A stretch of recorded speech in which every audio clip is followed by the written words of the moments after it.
Hello Sir Van, kumusta po kayo? Ako po si Cindy, 22 years old at tubong Bohol. Gusto ko po sanang i-share sa channel mo ang karanasan ko. Meron po akong kababata, o mas tama po sigurong sabihin na best friend. Siya po si Ruth. Nasa grade school pa lang po kami, ay close na kaming dalawa. Minsan ay sa bahay siya natutulog, at minsan ay ako naman ang natutulog sa kanila. Kapitbahay po namin dati ang pamilya ni Ruth, pero lumipat sila sa bayan kasi doon ang hanap buhay ng tatay at nanay niya. Tuwing Sabado ay pumupunta ako sa bayan para sunduin si Ruth. Siya lang po kasi ang kalaro ko sa baryo namin. Istrikto kasi si Mama.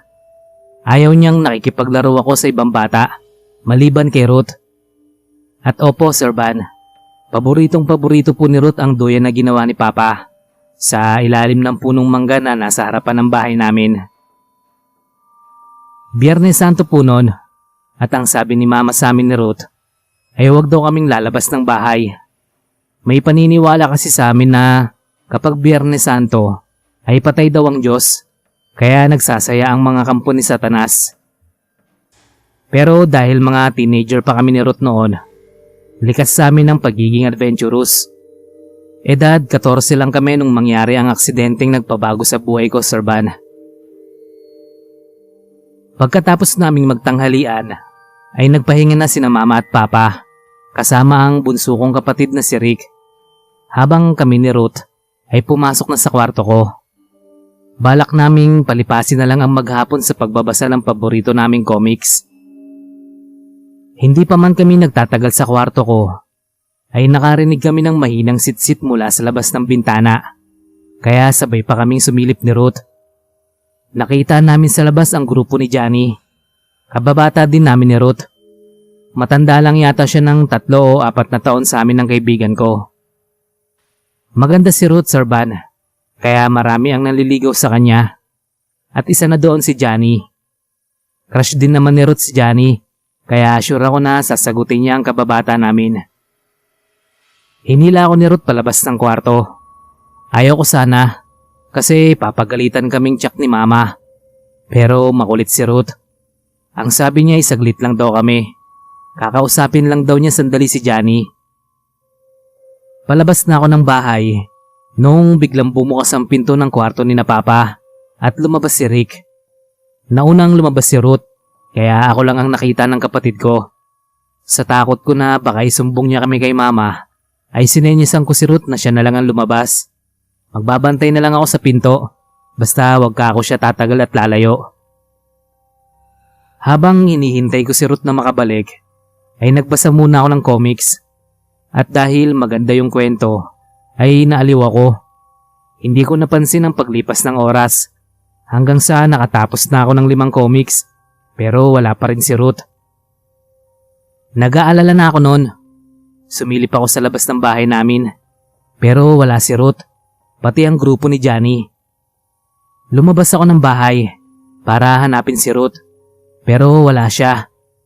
Bigla akong naalala ang bilin ni Mama na huwag daw kaming lalabas kapag Biyernes Santo dahil delikado. Dahil sa takot ko ay pinuntahan ko si Mama at Papa sa kwarto nila. Ginising ko sila at sinabi ko na nawawala si Ruth. Expected ko na magagalit si Mama, kaya nung pinguti niya ang tenga ko, ay umiyak na lang ako. Lumabas sila Papa ng bahay para sana hanapin si Ruth, pero hindi pa man sila nakakalabas ng bakuran namin, ay nakita namin na tumatakbo ang isa naming kababaryo. Karga niya ang kaibigan kong si Ruth na nakabalot sa kumot. Ginahasa ng grupo ni Johnny si Ruth at pinatay pagkatapos. Nahuli din agad sila ng mga barangay tanod at nalaman namin na lango sila sa ipinagbabawal na gamot. Dahil sa galit ng magulang ni Ruth, ay hindi nila kami pinayagang makapunta sa burol ng kaibigan ko hanggang sa mailibing siya. Nung sinubukan naming dalawin ang puntod niya, ay nakapadlak ang musileo ng pamilya niya, kaya hindi rin ako nakalapit. Hanggang doon lang ako sa labas. Ang sabi ni Mama ay ipagdasal na lang daw namin ang kaluluwa ni Ruth. 45 days after ng pagkamatay ni Ruth, Nakaupo ako noon sa labas ng bahay namin. Pinagmamasdan ko yung duyan na paboritong tambayan ni Ruth. Matagal na yung duyan na yon at gawa siya sa hinati na gulong ng jeep. Hinder pa lang kami ni Ruth ay naroon na yon. Pinapalitan na lang ni Papa ng lubid kapag sa tingin niya ay marupok na. Umiyak ako noon habang tinitingnan ko ang duyan. Na-imagine ko kasi si Ruth na nandoon pa rin at idinuduyan ko. Nung una ay nakala kong namamaligmata lang ako o guni-guni ko lang na biglang gumalaw yung duyan. Inisip ko rin na baka dahil sa hangin. Pero maalinsangan naman ang gabi dahil nga summer na. Tapos lumakas ang pag-ugoy ng duyan na para bang may nakasakay doon. Natakot ako syempre pero nagawa ko pa rin magtanong noon. Ruth, ikaw ba yan? Huwag mo naman akong takutin oh. Tumigil sa paggalawan duyan, pero maya-maya ay gumalaw uli yun, pero hindi na ganong kalakas. At yun ang simula ng pagpaparamdam ni Ruth Serban. At doon lang sa duyan, hindi siya nagpaparamdam sa pamilya niya, sa akin lang, lalo kapag nalulungkot ako. Hanggang dito na lang po, salamat.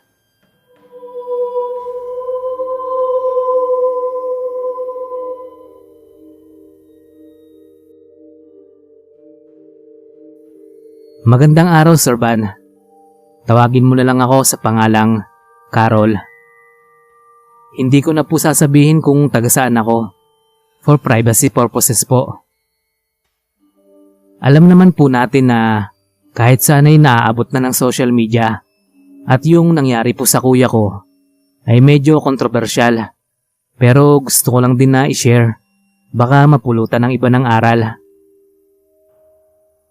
Si kuya po ay kasali sa isang banda dito sa amin. Gitarista po siya. At syempre po, kapag kasali sa banda, natural na maraming babaeng umaaligid. Hindi naman po kagwapuhan si kuya. Kumbaga ay average look, pero malakas ang dating na hindi ko alam kung bakit. Medyo pangkista kasi si kuya. Basta ganon. Yun yata ang gusto ng mga babae. Grade 5 si kuya nung regaluhan siya ni tatay ng gitara. Dahil nga mahilig siyang tumugtog. Ingat na ingat siya sa gitara na yon at hindi niya talaga ipinapahiram sa iba, kahit sa amin ng mga kapatid niya. Tinatawag pa nga namin siyang madamot nun, pero okay lang sa kanya. Basta ayaw niyang pahawakan sa iba. Nagagalit talaga siya pag ginagalaw namin. Natatandaan ko pa nga, nung minsang sinubukan ni Ate Katya na galawin yung gitara, habang wala si kuya. May practice kasi sa banda si kuya noon. Second year high school nga pala si kuya nung nagsimulang magbanda. Uso na ng song hits at gustong matutunan ni ate tugtugin yung paborito niyang kanta. Ibinalik din naman kaagad ni ate yung gitara bago makauwi si kuya.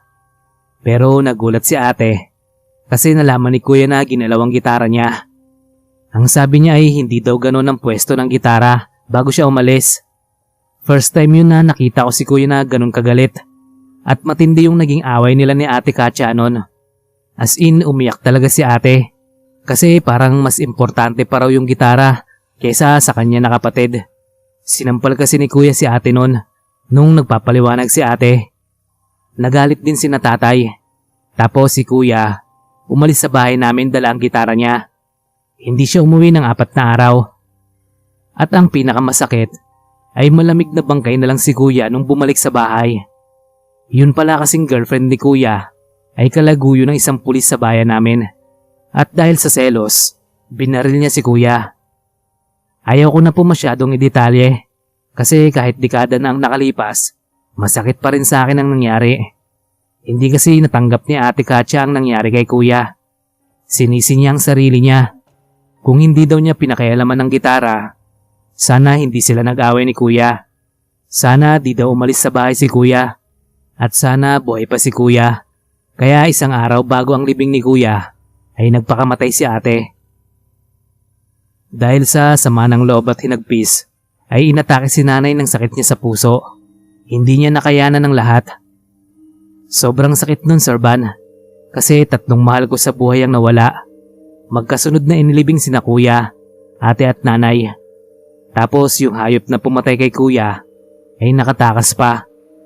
Kami na lang ni tatay ang naiwan at dahil kinain ng kalungkutan, alak ang naging sandalan ni tatay bawat gabi. Tapos isang gabi, habang lasing si tatay at umiiyak, ay biglang tumunog ang gitara ni kuya. Hindi ko makakalimutan ang tugtog na yon kasi palagi yung tinutugtog ni kuya nung maliit pa siya. Yun ang unang kanta na itinuro ni tatay sa kanya na tugtugin. Yung Inday ng Buhay Ko ni Victor Wood. Paborito kasi yun ni tatay kantahin. Parang himala kasi na naimasmasan bigla si tatay. Imbis na matakot dahil alam ko na si kuya yung may kagagawan ng pagtugtog ng gitara, ay nagpasalamat pa ako. Kasi yun din ang huling gabi na tumikim si tatay ng alak. Sa ngayon ay maayos na uli kami, pero hindi pa rin namin tanggap ang mga nangyari. Minsan nga, iniisip ko paano kaya ang buhay namin kung hindi nangyari yun.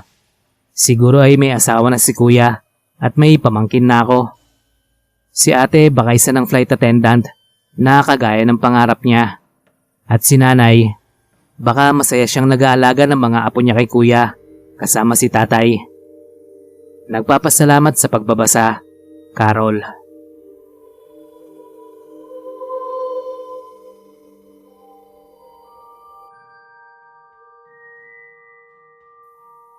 Hindi na po ako magpapakilala sa inyo, Sir Van. Maikli lang po itong kwento ko. Fiesta po noon sa amin at kapag ganong panahon ay umuwi sa bayan namin ang mga kamag-anak na nasa Manila. Sa Manila nag-aaral si Ate Ging. Pangalawa po siya sa aming 4 na magkakapatid. At dahil po halos isang taon din siyang hindi nakauwi, natural na sobra siyang nasabik sa bayan namin. Nung araw na yon, ay niyaya siya ng mga kaibigan niya na mag-stroll, joyride, parang ganon. Pinayagan naman siya ni na mama kasi yung isang kasama ni Ate Ging ay pinsan namin, kaya tiwala din sila ni Papa. Pasado 5:00 ng hapon, nung tumawag si ate kay mama. Ang sabi niya ay gagabihin daw sila dahil niyaya daw sila ng isa nilang kaibigan na nandun na kumain ng dinner sa kanila. Taga kabilang bayan nga pala yung kaibigan na yun ni ate. 8:00 ng gabi, pero wala pa si ate at nag-aalala na si na mama. Nag-text kasi si ate bago mag 7:00. Napaka-late na siya makakarating ng bahay dahil nagkayayaan pa raw sila ng mga kaibigan niya na mag-inuman. Inutusan na din ni Papa si mama. Nasabihan si ate na mag-overnight na lang muna doon sa bahay ng kaibigan niya. Hindi namin alam. Nakaalis na pala si ate sa bahay ng friend niya. At dahil nga may tama na ng alak, hindi na maingat ang driver na ex-boyfriend naman ni ate. At nung lumiko sila sa kurbada, biglang nahulog si ate. Dahil masama ang pagkakabagsak niya, ay nabagok ang ulo niya and on the spot siyang namatay. Alam naming aksidente ang nangyari, pero hindi pa rin namin, lalo na ni mama, napigilan na sisihin ang mga kaibigan ni ate. Lalo na ang ex-boyfriend ni Ate Ging. Ika-4 na gabi ng lamay para kay ate. Kakatapos lang nun magpadasal at nasa labas na rin ng bahay namin ng mga tao at nanonood sa mga nagsusugal. Ang naiwan sa loob ay kami na lang ni na mama at si lolo. Inaantok na ako noon, kaya naisipan kong pumunta sa kusina para magtimpla ng kape. Then habang nagtitimpla ako, ay nakarinig ako ng iyak. Medyo maingay ang paligid, kaya lumapit pa ako sa banyo namin para mapakinggang mabuti. At hindi ako pwedeng magkamali. Boses ni Ate Ging ang naririnig kong umiiyak. Tinawag ko si na mama nun. Naabutan pa nila yung iyak, pero nung buksan nila ang banyo, ay wala namang tao roon, maliban sa bakas ng mga paa na puno ng putik. Bago ko pala makalimutan, malakas nga pala ang ulan nung nangyari ang aksidente. Hindi lang isang beses na nangyari na nakakarinig kami ng iyak sa loob ng banyo. Hanggang sa huling lamay ay nangyayari yon. Dahil doon ay nagkaroon ng bulong-bulungan na baka daw hindi katawan ni ate ang nakaburol, kundi puno ng saging. Baka raw nagustuhan ng engkanto si ate at kinuha. Pinalitan ng puno ng saging ang katawan para may maiburol kami. Hanggang dito na lang po. Maraming salamat.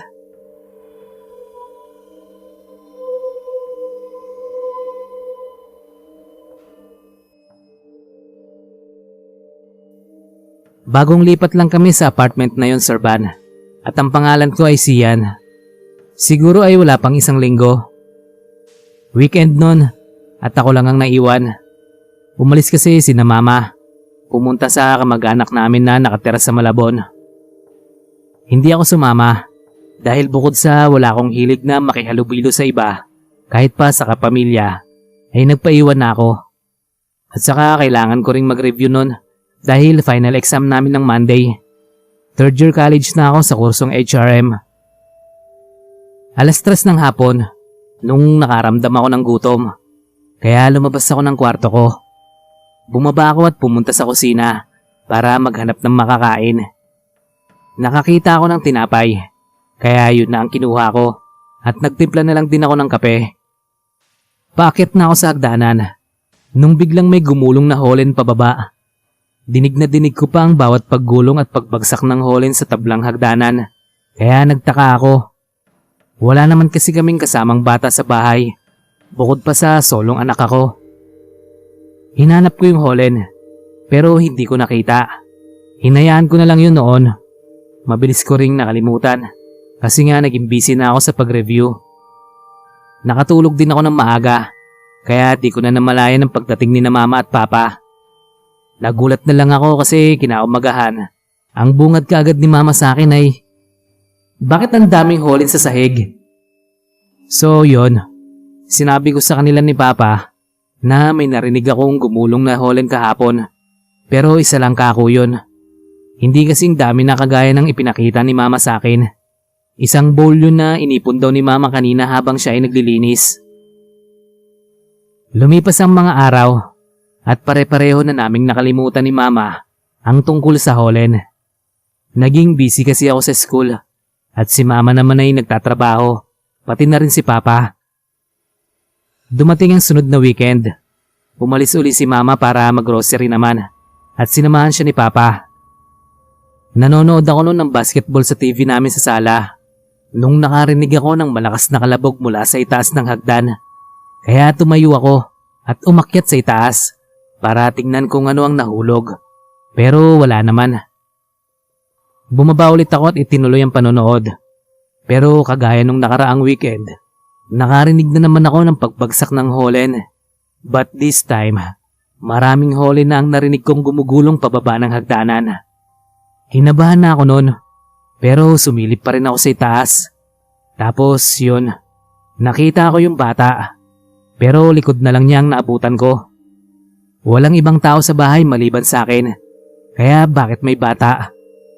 Umakyat ako para hanapin yung bata, pero wala siya sa kwarto ko, pati sa kwarto ni na Mama at Papa. Tiningnan ko rin ang common bathroom sa itaas, pero wala talaga. Doon na ako kinabahan. Pagdating ni na Mama, ay kinuwento ko sa kanila ni Papa ang nangyari. Then the following day, pumunta si Mama sa bahay ng may-ari ng apartment. Tinanong kung may namatay bang bata doon. Sabi niya kay Mama, yung anak daw ng unang tenant doon ay nahulog sa hagdanan. Nalingat daw kasi yung tagabantay, kaya hindi napansin na umakyat sa itaas ang bata. Nadulas daw sa mga nakakalat na holen kaya nahulog.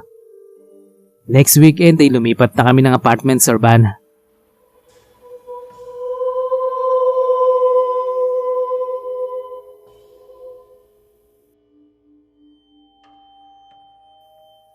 Magandang araw po, sir. Ang pangalan ko po ay Santiago, pero tawagin mo na lang akong Ago. Nung araw na yon, ay maagang gumising si Papa. As usual, kasali uli siya sa marathon ng bisikleta sa barangay namin. Fiesta kasi kaya may mga palaro. Yearly talaga na sumasali si Papa, kaya hindi na iba ang araw na yon. Bago siya umalis sa bahay, ay siniguro niya munang maayos ang kondisyon ng bike niya na pinangalanan niya pang Flash. Weird, no? Mabilis daw kasi yung bike niya, kaya Flash ang ipinangalan niya. Alas 7 pasado ay umalis na si Papa sa bahay. Siyempre kasama ako. Support ba? Alas 8 ang simula ng marathon para daw hindi mainit masyado. Kung alam lang namin na tatry do rin si Papa ng kumpare niya nung araw na yon, sana ay buhay pa siya. Nagsimula na ang marathon noon. Naiwan ako sa plaza. Doon ko na lang din hinihintay si Papa. Saka pupunta din kasi si Mama doon. Mahaba din yung ikutan ni na Papa. Kaya expected na aabutin ng mahigit na kalahating oras. More than 20 minutes na nakakalipas simula nung nag-start ang marathon. So pabalik na sila noon. Habang naghihintay kami, ay usap-usapan na kung sino ang mananalo. Back to back kasi ang pagkapanalo ni Papa last year. So iniisip ng mga kabaryo namin na si Papa uli ang mananalo. Pero yun nga, kapag talaga inggit ang namayani sa tao, kaya nitong kalimutan pati ang taong pinagsamahan. Habang pabalik sina Papa, na kagaya ng inaasahan ay nangunguna na naman. Bigla siyang sinalubong ng taga ng kumpare niya na ilang beses nang tinalo ni Papa sa marathon. Hindi siya sumali nung taong yon kasi may maitim pala siyang balak. Halos maghiwalay ang ulo ni Papa sa kanyang leeg dahil sa pagkakataga sa kanya. Then, isang buwan after ng libing niya, ay nagsimula siyang magparamdam sa amin ni Mama. Naroong bigla na lang natutumba ang bisikleta niyang si Flash. At naroong bigla na lang umiikot ang pedal ng mabilis. Nung una ay iniisip namin na baka guni-guni lang o gawa lang ng hangin. Pero nung napadalas na siya, saka namin naisip na si Papa. Baka hindi niya tanggap ang biglaan niyang pagkawala, lalo na ang naging dahilan ng kanyang kamatayan. Kumpare at matalik niyang kaibigan yung pumatay sa kanya. Kaya masakit yon lalo pa at mabait na tao si Papa. Kilala siyang matulungin sa baryo namin at walang kaaway. Kaya mahirap tanggapin yung nangyari sa kanya. Saka si Mama, nagkasakit siya dahil hindi niya matanggap na wala na si Papa. Ayun lang po, Sir Van. God bless po.